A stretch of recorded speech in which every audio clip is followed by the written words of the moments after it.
우리 지난 기간 동안에 고린도전서를 쭉 묵상했는데요. 오늘 고린도전서 마지막 내용이 되겠습니다. GT 본문, 토요일 본문입니다. 고린도전서 16장 13절, 14절 읽고 시작하도록 하겠습니다. 한 목소리로 같이 읽겠습니다. 시작. 깨어 믿음에 굳게 서서 남자처럼 강건하라. 14절 읽겠습니다. 시작. 너희 모든 일을 사랑으로 행하라. 바울은 지금까지 전해온 고린도 전서의 내용을 이제 요약하고 있습니다. 13절에 보니까요, 깨어 믿음에 굳게 서서 이렇게 이야기하고 있습니다. 여기서 말하는 믿음이 무엇이냐고 하면 우리 지금 이제 고린도전서 15장부터 쭉 나왔던 내용입니다. 우리에게 믿음의 두 가지 기초가 있다고 했죠. 예수 그리스도의 십자가 죽으심이 나를 대신하신 죽음이고, 예수 그리스도의 부활이 또 나를 대신하신 부활이기에 반드시 육의 부활이 있다는 것을 믿는 것. 이 믿음을 여러분 깨어있지 않으면 지식적으로는 알지만 나한테 효력이 없습니다. 계속 예수 그리스도의 십자가가 나의 십자가라는 사실을 고백할 때에만 죄도 싸워서 이길 수 있고, 또 죄가 나를 묶지 못하고요. 또 부활의 이 소망이 있어야지만 모든 사람들이 사는 세상의 가치관을 위해서 살지 않고 영원한 것 위해서 싸우고 살 수 있기 때문에 그렇습니다. 그래서 깨어 이 십자가 붙잡고 용서받고, 십자가 붙잡고 죄를 이기고, 부활을 붙잡고 육의 부활을 붙잡고 세상의 가치관을 떨쳐버리고 육의 부활을 붙잡고 영원히 가치 있는 거 붙잡는 이 싸움을 굳게 서서 남자처럼 강건하라 이렇게 이야기합니다. 여기 남자처럼 강건하라는 게 남자가 뭐 더 강하다 막 이런 뜻이 아니라요. 성경에 보면 하나님께서 믿음을 도전하실 때 한번 따라하겠습니다. 강하고 담대하라. 또 우리 성경 다니엘서에 보면요, 자기 하나님을 아는 자는 한번 따라하겠습니다. 강하여 용맹을 떨칠지어다. 왜냐고 하면 이것은 영적 전쟁입니다. 우리는 믿음으로 육신과 싸워서 이겨야 하고요, 세상과 싸워서 이겨야 하고, 사단과 싸워서 이겨야 합니다. 그래서 이 믿음 붙잡고 강하고 담대하게 서라 이렇게 격려하고 있습니다. 우리 믿음으로 강하고 담대하게 용맹을 떨치는 저와 여러분들 그리스도의 군사 되기를 축복합니다. 14절에는요, 또 이 믿음의 군사이면서도 동시에 우리가 가져야 될 것은요, 사랑에 또 사람으로 살아야 된다는 것입니다. 모든 일을 사랑으로 행하라 이렇게 이야기하고 있습니다. 지금 고린도서의 내용을 요약하는 것이죠. 고린도전서 13장에서 사랑장이 나왔었고요, 사랑이 전부다라고 이야기를 했습니다. 모든 일이 무엇이겠습니까? 예를 들면 기도를 해도 사랑 때문에 기도하라는 것이죠. 은사를 구해도 사랑 때문에 은사를 구하고, 직분을 구해도 사랑 때문에 직분을 구하고, 모든 일을 사랑으로 하라. 사랑은 신자가 하는 모든 행위의 유일한 동기고, 신자가 행하는 행위의 유일한 표출이 사랑이어야 한다 이렇게 이야기하고 있는 것입니다. 사랑 때문에 구하고 사랑으로 나타나야지 이것이 신자의 마땅한 모습입니다. 신자 빼기 사랑은 아무것도 아닙니다. 어쨌든 사랑으로 하라 다시 권면을 하고 있습니다. 이어지는 내용부터는 이제 이름들이 쭉 나올 테인데요, 사실은 잠시 스쳐가는 이름이지만 성경에 기록된 이름, 생명책에 기록된 이름 참 소중한 이름들이고, 곱씹어 보면 참 우리에게 기감이 되는 소중한 내용들입니다. 15절부터 한번 좀 보도록 하겠습니다. 15절, 16절 교독하겠습니다. 형제들아, 스데바나의 집은 곧 아가야의 첫 열매요, 또 성도 섬기기로 작정한 줄을 너희가 아는지라 내가 너희를 권하노니. 16절 읽겠습니다. 시작. 이 같은 사람들과 또 함께 일하며 수고하는 모든 사람에게 순종하라. 자, 첫 번째 언급하고 있는 집은 스데바나의 집입니다. 스데바나의 집이란 스데바나라는 사람과 그의 가족과 또 그의 종들을 다 포함하는 것을 이야기하는데요, 이들이 15절입니다. 아가야의 첫 열매다라고 이야기합니다. 그리스는 워낙은 한 나라였는데 로마가 다스릴 때는 좀 이제 이 그리스가 옛날에 그래도 뭐 한가닥 하던 나라지 않습니까? 그래서 남북을 분열을 시켜놨어요. 그래서 마게도냐, 아가야 이렇게 나누어 놓았는데요. 아가야의 수도가 바로 고린도입니다. 그래서 이 스데바나는 이 고린도에서 첫 열매가 된 가정이고요. 그들이 가정이 구원받는 것으로 그치지 않고 성도 섬기기로 작정을 하였습니다. 자발적으로 자기를 낮추고 헌신하여서 이 고린도의 성도들을 섬기기로 결정한 것입니다. 뭐 예를 들면 집을 내어놓을 수도 있고요. 그래서 그 집이 초대교회는 이제 교회가 되었으니까요. 집을 내어놓을 수도 있고요. 어쨌든 자발적으로 자기를 낮추어서 섬기는 일을 결정한 사람입니다. 교회는 누군가 자발적으로 자기를 낮추어서 섬기지 않으면 돌아갈 수가 없습니다. 근데 스데바나 또 스데바나의 가족, 스데바나의 종들이 한 마음이 되어서 고린도 교회를 섬기는 그 일을 했는데요. 이런 자들에 대해서 바울이 고린도 다른 성도들에게 이렇게 권면합니다. 16절에 보니까요. 이 같은 사람들과 또 함께 일하며 수고하는 모든 사람들, 그러니까 이 스데바나의 집 그리고 스데바나의 집과 같은 모습으로 섬기는 사람들에게 한번 따라하겠습니다. 순종하라. 여러분 한번 보십시오. 다시 이야기합니다. 섬김이란 베푸는 게 아닙니다. 베푸는 것은 시여하는 것은 높은 위치에서 하는 것이고요. 섬김은 종의 위치에서 하는 것이죠. 자발적으로 낮아진 것이죠. 여러분 그래서 섬기는 사람을 미성숙한 사람은 자꾸 이제 자기가 스스로를 낮추고 섬겨주니까 함부로 해도 되는 사람으로 생각하고요. 막대하는 사람도 있습니다. 근데 성숙한 사람은 어떤 사람이냐고 하면 자발적으로 자기를 낮추어서 섬기는 이 섬김에 대해서 감사하는 사람이고 이 섬김을 높이기 위해서 그들에게 순종한다 이 말은요. 그러니까 이제 뭐 그들이 무슨 말하면 무조건 따른다 뭐 이런 뜻이 아니라 그들의 수고를 높여주는 방법으로 피차 복종하는 사람이라는 것입니다. 그러니까 함부로 부리는 사람이 아니라 자기가 도울 일에서는 자기가 순종하듯이 함께 해주는 이런 모습을 이야기합니다. 이게 성숙한 신자의 모습입니다. 우리가 성숙해져서 자발적으로 자기를 낮추어 섬기는 사람이 되든지 아니면 그런 분들을 보면요. 그 수고에 감사하고 그 수고를 높이기 위해서 그들에게 피차 복종하는 모습, 이런 사람이 성숙한 사람입니다. 에베소서 5장 20절 21절에 보면 성숙한 신자의 모습에 대해서 이렇게 이야기하고 있습니다. 범사의 모든 일에 우리 주 예수 그리스도의 이름으로 항상 하나님 아버지께 한번 따라하겠습니다. 감사하며. 이런 성숙한 사람은 감사가 많을수록 성숙한 사람입니다. 불만이 많으면 아직까지는 어린아이의 모습입니다. 지난주에 보셨죠? 불만이 많다는 것은 첫째의 모습이 많이 아직 남아있다는 뜻이에요. 첫째 철든 것은 너무 좋은데 여러분 하나님의 사랑을 못 누리는 것은 너무 안타까운 거잖아요. 그죠? 네.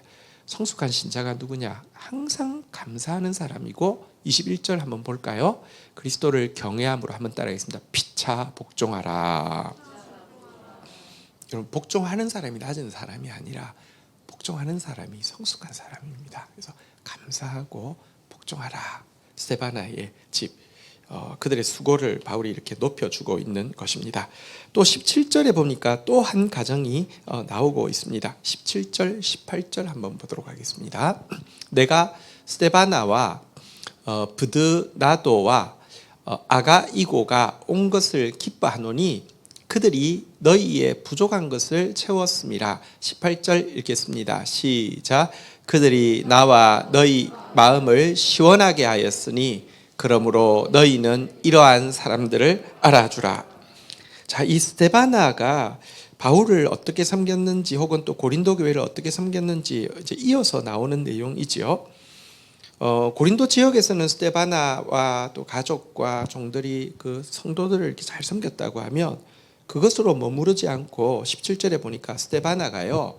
지금 에베소에서 전도하고 있는 이 바울을 격려하고 또 에베소에서 전도하고 있는 바울에게 고린도 교회가 제대로 하지 못하고 있는 부족함을 채우기 위해서요. 한번 따라하겠습니다. 발음이 참 어렵다, 그죠? 브드나도, 아가이고, 이들과 함께 왔습니다. 이 두 사람은 여기에만 나오는 이름이고요. 학자들은 공통적으로 이들이 바로 그 집에 있던 그 종들로 보고 있습니다. 근데 복음의 힘은 참 대단하죠. 스테바나 한 사람을 바꾼 게 아니라 가족을 바꿀 뿐 아니라 식솔까지도, 그러니까 종들까지도 다 바꾸었고요.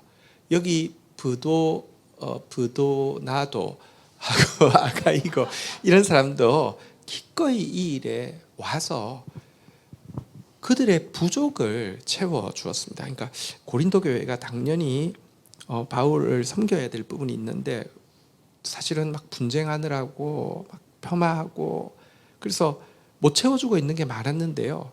그러면 안 된다 이렇게 이야기하는 것은 쉽고 혹은 같이 비판하는 자리에 서는 것은 쉽지만 고린도 교회가 당연히 해야 될 것을 고린도 교회 이름으로 자기들이 부족한 부분을 채워 주었다는 것입니다. 그러면서 이들의 이 수고를 존중하기 위해서 18절에 보니까 아주 귀한 말을 하고 있죠.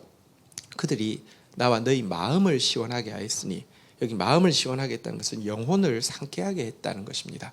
여러분, 이게요, 우리가 섬겨도요, 자기 생색 내려고 섬기거나 섬겨도요, 이런 거 있잖아요.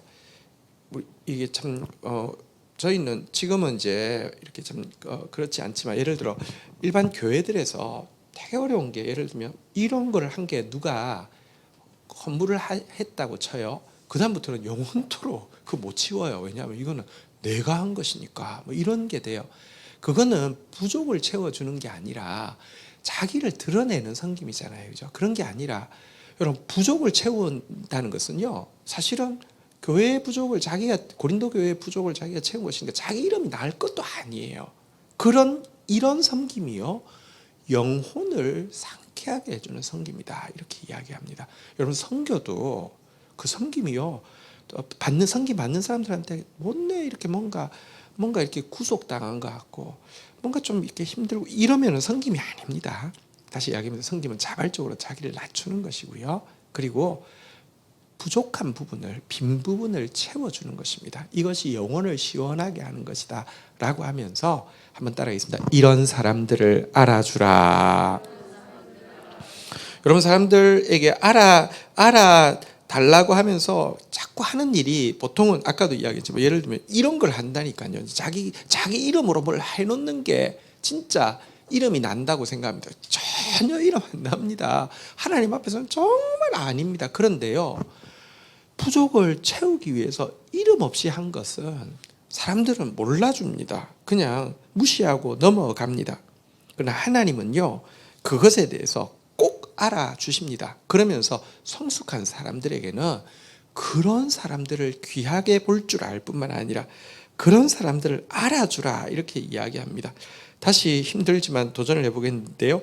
브드나도, 아가이고 이런 사람은 여기 처음 나온 이름이고 유일하게 나오고 끝난 이름입니다. 그렇지만 성경에 기록된 것이 왜 기록되었겠습니까? 노예의 이름이 왜 기록되었겠습니까?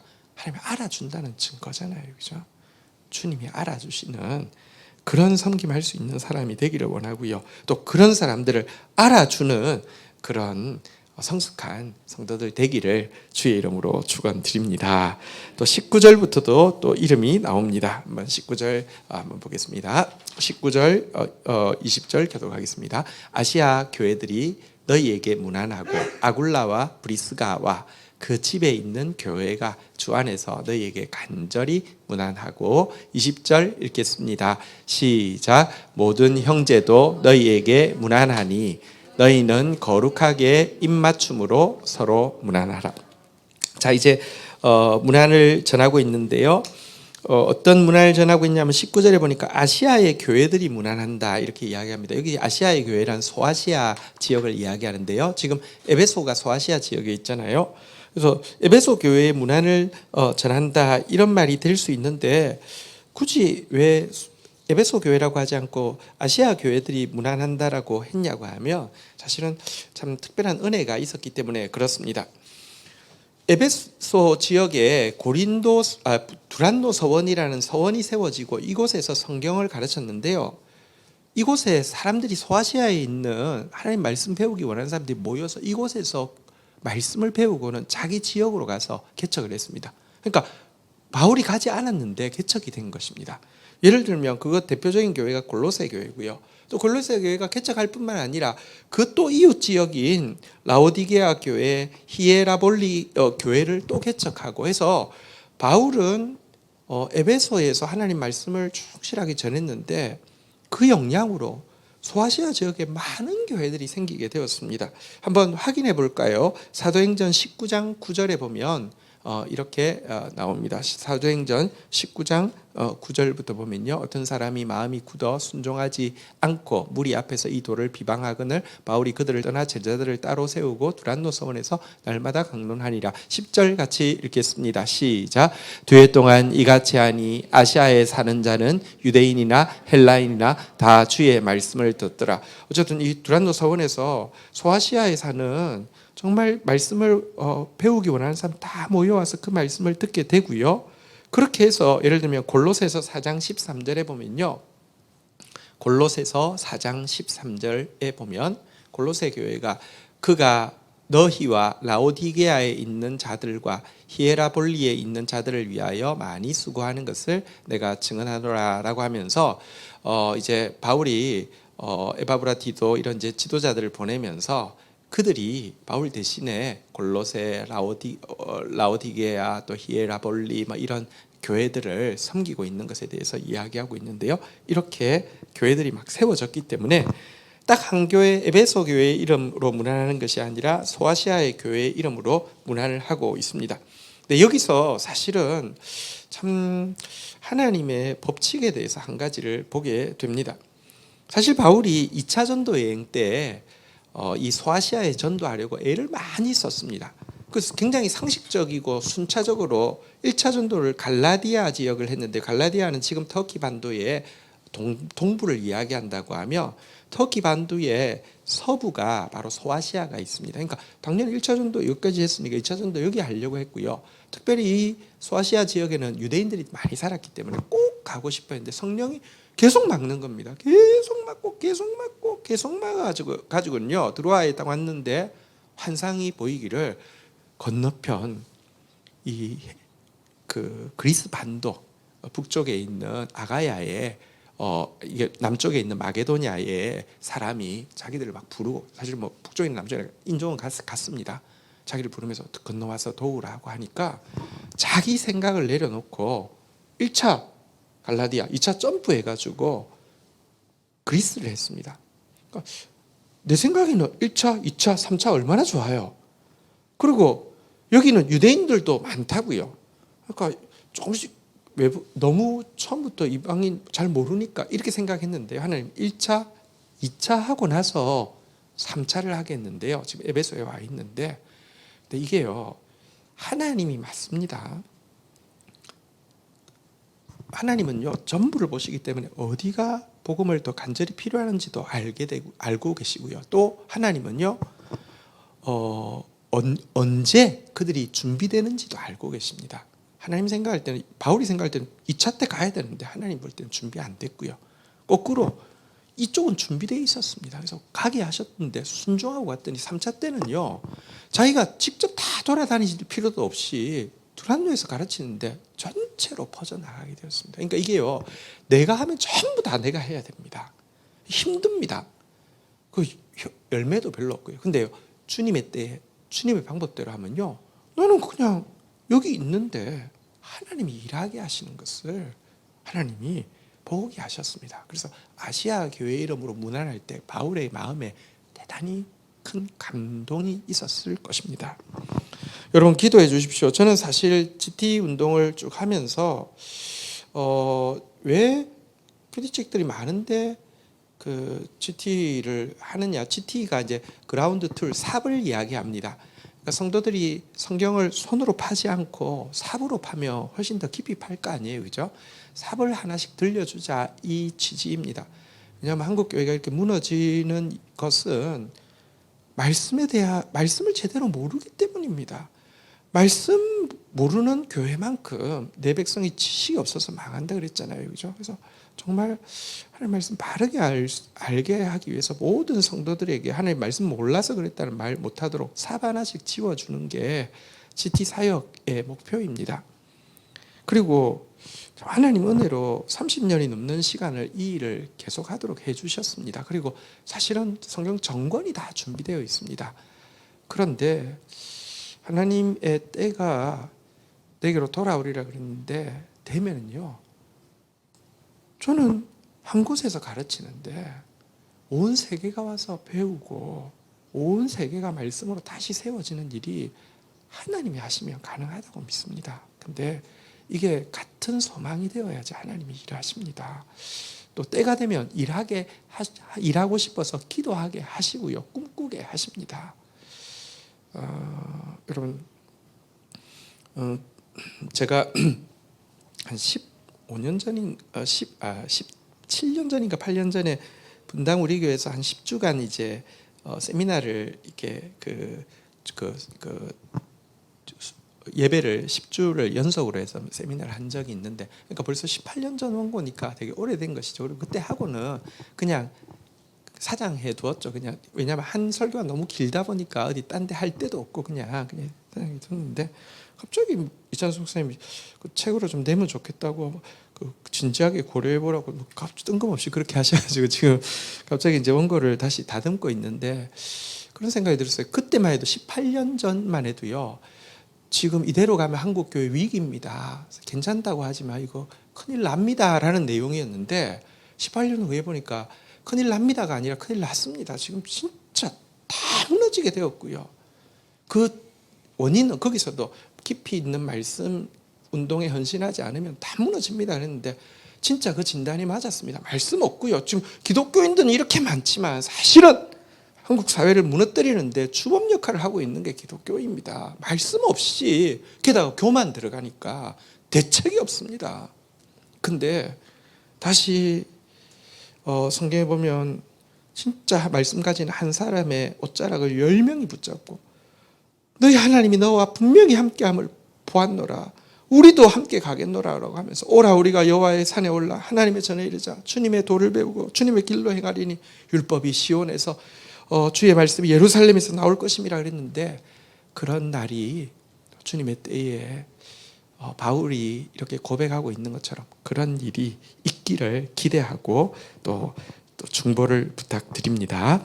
자, 우리 이어지는 그 19절 내용에 보면 제가 앞부분 아시아 교회 부분을 이야기했고요, 아굴라 브리스가와 그의 집에 있는 교회가 문안하는 내용 좀 보도록 하겠습니다. 여기 보니까 아굴라 브리스가 부부가 나오는데요, 이 부분은 참 진짜 귀하죠. 워낙에 이 로마에 살고 있다가 로마에서 유대인 추방령이 나왔을 때 고린도에 넘어왔다가 바울을 만나서 같이 이제 비장 일을 하면서 동력자가 되었는데요. 지금은 또 에베소에서 같이 그 일을 하고 있고요. 좀 지나면 또 이 분들은 또 로마로 가서 바울이 올 것 준비를 하고 지금 평생을 참 그 텐트 메이킹 하면서 바울을 전후해서 사전에 준비하든지 동력하든지, 우리 여기 보니까 아굴라와 브리스가와 그 집에 있는 교회인가 그 집을 오픈해가지고 가정교회로 열어서 하는 대단히 귀한 가정이 있었습니다. 바울이 사역을 할 수 있었던 것은 홀로 한 것이 아닙니다. 이런 동력자들이 없이는 불가능한 일이었습니다. 근데 이제 재밌는 것은 이름이 좀 어색하지 않습니까? 아굴라 브리스가 이렇게 돼 있으니까 좀 어색하죠. 보통 어떻게 나옵니까? 브리스가 아굴라 이렇게 나오죠. 뭐 브리스길라 이렇게 돼 있는 데도 있습니다. 그것은 이제 그 헬라식 표현이고요. 브리스가는 이제 이렇게 브리스길라는 라틴식 표현이고 브리스가는 헬라식 표현인데요. 뭐 그냥 여기는 아굴라 브리스가 이렇게 돼 있습니다. 조금 익숙하지 않죠. 근데 여러분 로마서에 보면은 브리스가 아굴라 이렇게 순서가 되어 있거든요. 이게 왜 그럴까? 사실 보십시오. 뭐 아까 뭐 남자처럼 강건하라 해서 남자가 더 강건하다 이런 뜻도 아니고요. 성경은 절대로 성에 대해서 차별이 없습니다. 브리스가 아굴라 이름이 또 아굴라 브리스가 나오는 이유는 그냥 교회 상황 때문에 그렇습니다.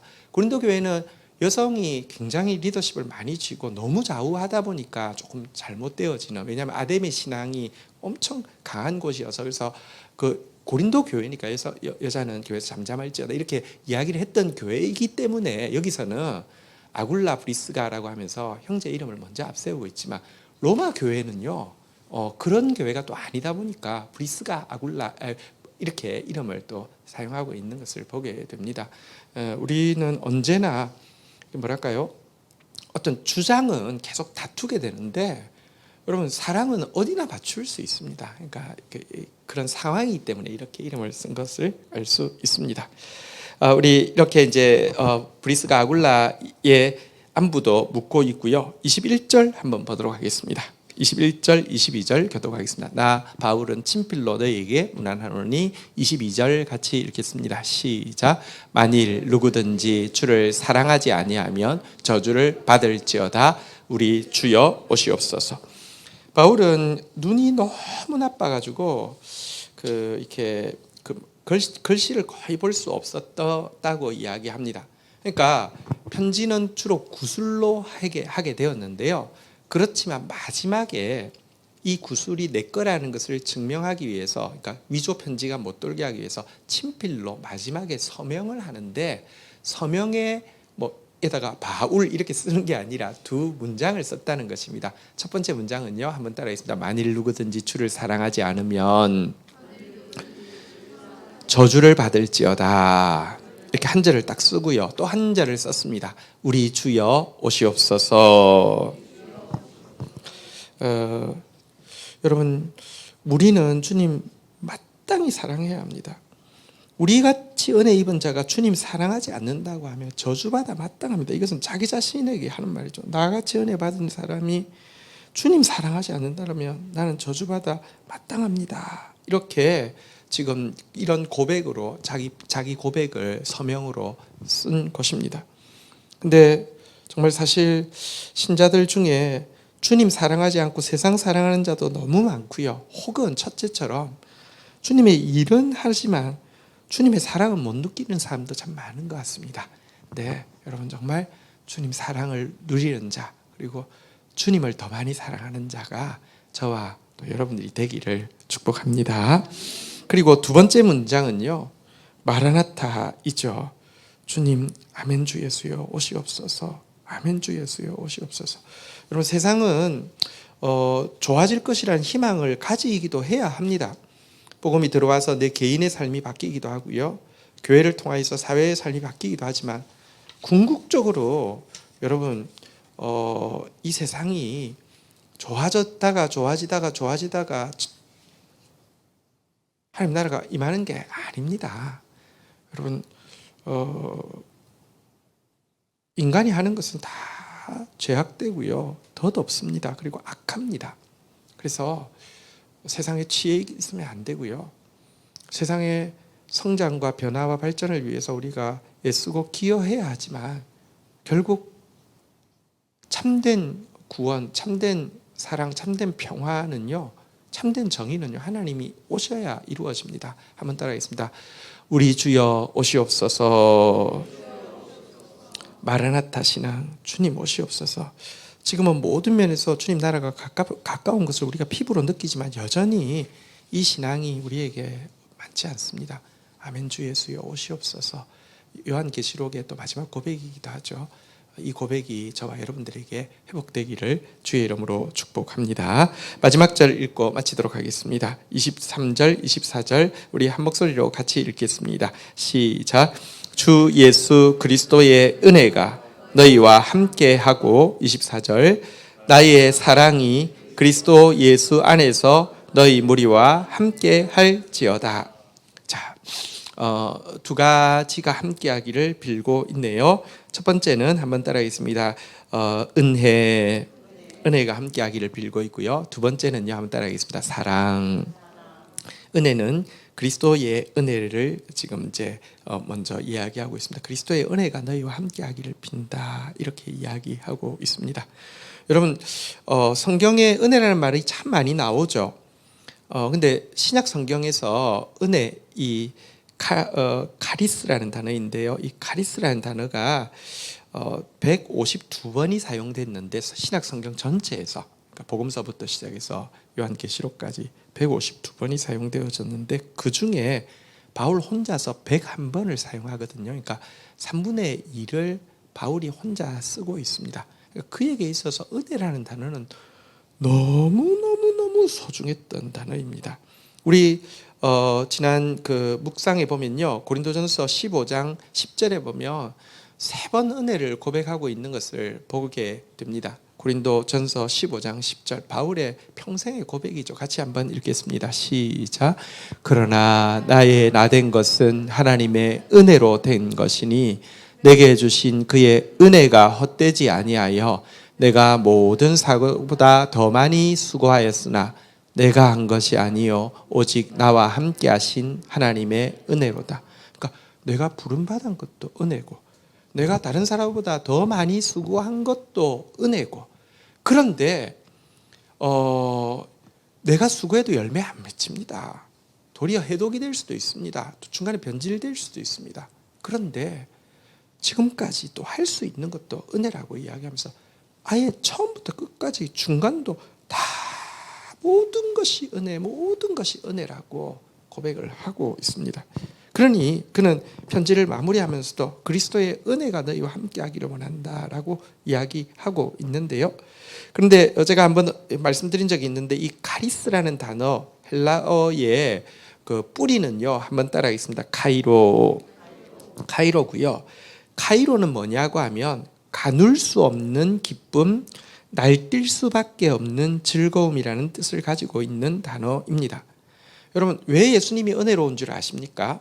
예수님에게는 카이로, 가눌 수 없는 기쁨이 있었고 날뛸 수밖에 없는 즐거움이 있었기 때문에 우리를 향해서 은혜로울 수 있었던 겁니다. 탕자의 아버지가 내 아들은 죽었다가 살아났으니 내가 기뻐하고 즐거워하는 것이 마땅하지 않느냐, 그게 카이로입니다. 그러니까 가눌 수 없는 기쁨, 날뛸 수밖에 없는 즐거움이 있다 보니까 자기 그 둘째 다 말아먹고 수치를 끼치고 돌아왔는데도 은혜를 베풀 수 있잖아요, 그죠? 사실은 은혜의 뿌리는 기쁨이고요, 또 기쁨이 꽃피면 은혜로운 사람이 되었습니다. 바울이 지금 은혜가 함께 하기를 원한다라고 빌고 있는데, 그냥 우리는 상투적으로 은혜 그러면 은혜 받았습니다 이런 게 아니라 주님의 은혜가 임하면 기쁨이 또 함께 하는 것이거든요. 그러니까 고린도 교회 문제 참 많습니다. 우리 한번 심각하게 한번 고민해보자. 고민도 필요한데요, 편지를 마무리하면서는요, 은혜가 함께 하기를 원한다는 말은 기뻐하라는 말과 다름이 아닙니다. 어쨌든 기뻐하라 이렇게 이야기를 하고 있고요. 왜냐하면 하나님이 너무 은혜로우신 분이시고요. 그리고 그 하나님의 은혜를 받은 사람은 또 기뻐할 수밖에 없기 때문에 그렇습니다. 그리고 마지막으로는 나의 사랑, 그러니까 바울의 사랑이 너희 무리와 함께 할지어다 그랬는데요.